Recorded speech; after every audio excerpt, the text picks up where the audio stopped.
Dr. Lewis, I'm concerned about the limitations of our current rehabilitation facilities. The increasing number of patients is straining our resources and affecting the quality of care we can provide. I understand your concern, Mihira. We've been facing similar challenges in other departments as well. We need more specialized equipment, such as advanced therapy machines and assistive devices, to meet the diverse needs of our patients. Additionally, we could benefit from increased staffing to provide individualized attention. I agree, Mihira. We'll need to advocate for additional resources and funding to address these issues. We can also explore alternative solutions, such as telerehabilitation or partnerships with community organizations. I'm worried that the current limitations may impact patient outcomes and prolong their recovery time. We need to ensure that our patients receive the highest quality of care. We'll work together to find solutions and improve our rehabilitation services. We'll prioritize patient needs and advocate for the necessary resources.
Mihira, I am happy to explain what you can look out for.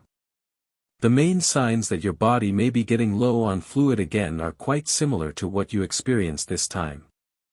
You might notice that you feel faint or very lightheaded when you stand up from your chair or bed. Your mouth and tongue may feel very dry and sticky, even if you haven't been talking much. And if you look into the toilet bowl before flushing, your urine will appear darker than usual, perhaps the color of strong tea or apple juice rather than pale straw. These are your body's ways of telling you that you need more fluid. Now, you do not have to carry this responsibility alone. As part of your regular care here, I will be monitoring you daily by checking your weight first thing in the morning, taking your blood pressure while you are lying down, and again when you stand up, and gently pinching the skin on the back of your hand or your forearm to see how quickly it settles back.